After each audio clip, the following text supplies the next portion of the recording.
औज़ुबिल्लाहिमिनश्शैतानिर्रजीम बिस्मिल्लाहिर्रहमानिर्रहीम। अस्सलाम वालेकुम वरहमतुल्लाहि वबरकातुहू। उम्मीद है आप सब जो है वो खैरियत से होंगे।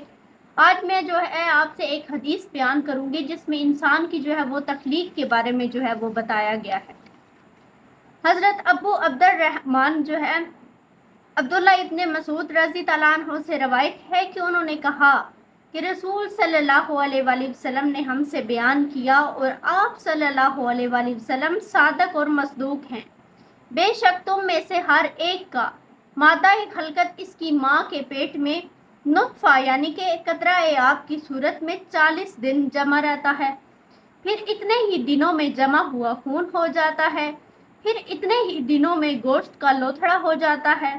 फिर इसकी तरफ एक फरिश्ता जो है वो भेजा जाता है जो इसमें जो है वो रूह फूंकता है और इसे 4 बातों का हुक्म दिया जाता है। बस वो इसका रिज़्क और इसकी उम्र और इसका अमल जो है वो लिखता है और ये भी कि वो बदनसीब है या खुश नसीब। बस मुझे कसम है इस अल्लाह की जिसके सिवा जो है वो कोई माबूद नहीं है, यानी कि मुझे कसम है अल्लाह ताला की जिसके सिवा जो है वो कोई माबूद नहीं। बेशक तुम में से कोई अहले जन्नत की मांद अमल करता है यहाँ तक कि इस आदमी और इसकी जन्नत के दरमियान सिर्फ एक हाथ का जो है वो फासला रह जाता है। फिर इस पर नोश्ता तकदीर जो है वो गालिब आ जाता है और वो दोज़कियों जैसा अमल करता है। बस वो इसमें दाखिल हो जाता है और बेशक तुम में से कोई जो है वो दोज़कियों की तरह अमल करता है हत्ता कि इस आदमी और दोज़ख के दरमियान जो है वो एक हाथ का फासला जो है वो रह जाता है। फिर इस पर जो है वो नोश्ता तकदीर जो है वो गालिब आ जाता है तो वो अहले जन्नत जैसे अमल करने लगता है और वो इस जन्नत में यानी कि दाखिल हो जाता है। इंसान की तख्लीक के मराहिल बताए गए हैं इस हदीस में। इंसान की पैदाइश का आगाज कतरा आब से होता है जिसे नुत्फा कहते हैं। उलमा ने लिखा है कि फरिश्ते इस कतरा आब को इसकी होने वाली कब्र की मट्टी के साथ जो है वो गूंदते हैं। मट्टी के अज्जा जिस किस्म के होते हैं वो इंसान इसी किस्म की शक्लो सूरत और इखलाक व आदात का जो है वो मालिक बनता है, यानी कि जो कब्र की मट्टी है उसके साथ फरिश्ते उसको गूंदते हैं। जिस तरह की वो मट्टी होती है इसी तरह का जो है वो मतलब कि उसकी शक्लो सूरत होती है और उसका जो है इखलाक यानी कि इब्तदाई 40 अय्याम में इंसान का जो है वो मादा खलक रहम मादर में खमीर की सूरत में तैयार किया जाता है। उसके बाद जमा हुआ खून हो जाता है। ये दूसरा मरहला है। इंसानी पैदाइश का दूसरा मरहला ये है कि मादा खलक 40 दिन में जमा हुआ खून की शक्ल जो है वो इख्तियार कर लेता है। फिर इसी हालत में 40 दिन तक परवरिश पाता रहता है। 40 दिन गुजरने के बाद जो है वो मतलब कि जमा हुआ खून जब हो जाता है, जो मतलब कि जमा हुआ खून था फिर 40 दिन में जो है वो गोश्त के लोथड़े की सूरत इख्तियार कर लेता है। इसके बाद 40 दिन तक फिर इसकी परवरिश होती रहती है और फिर यानी कि 40 दिन परवरिश पाकर वो अपनी ज़िंदगी के 4 माह जो होते हैं वो मुकम्मल कर लेता है और 5वें माह के आगाज में इसकी शक्लो सूरत और आज़ाद जो है वो मुकम्मल हो जाते हैं। फरिश्ता जो है वो आता है। फिर 5वें माह के आगाज में एक जो है फरिश्ता भेजा जाता है। ये फरिश्ता मादरे रहम की हिफाजत के लिए मुकर्रर होता है।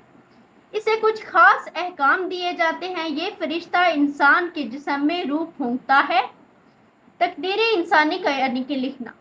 रहम की हिफाजत का फरिश्ता इस इंसान के मुतल्लक अल्लाह ताला की हुक्म से 4 बातें लिख देता है।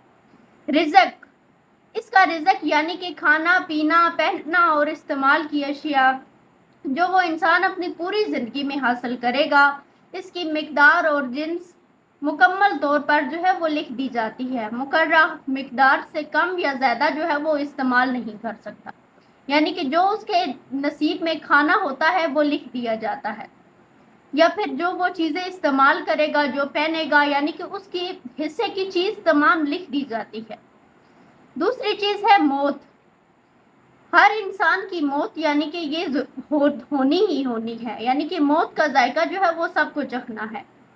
इसकी ज़िंदगी जो है वो मुकर्रर कर दी जाती है। इसकी मिकदार जो है वो मुकर्रर कर दी जाती है। ये भी मुकर्रर कर दिया जाता है کہ یہ کتنے سال، کتنے ماہ، کتنے گھنٹے، کتنے لمحے جو ہے وہ یہ دنیا میں گزارے گا۔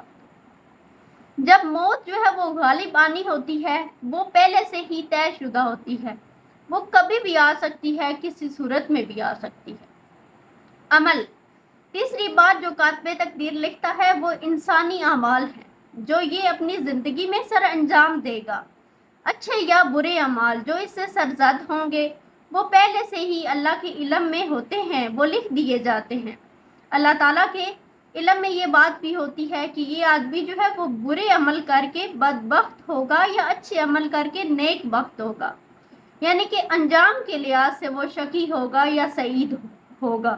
اس کی وضاحت حدیث کے آخری حصے میں جو ہے وہ کر دی گئی ہے کہ ایک آدمی اچھے عمل کرتا رہتا ہے لیکن عمر کے آخری حصے میں وہ کوئی ایسے عمل کرتا ہے کہ وہ مطلب دوزخ میں چلا جاتا ہے، یعنی کہ پہلے وہ جنتیوں جیسے عمل کرتا ہے اور پھر عمر کے آخری حصے میں وہ دوزکیوں جیسے عمل کرنے لگتا ہے۔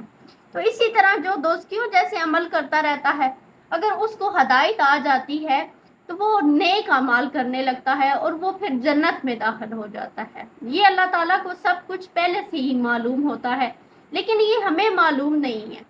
اس لیے ہمیں کوشش کرنی چاہیے کہ ہم نیک اعمال کریں، برے کاموں سے بچیں۔ ہمیں ہمیشہ اچھے کام کرنے کی اللہ تعالیٰ توفیق دے اور ہمارا ایمان پہ خاتمہ ہو۔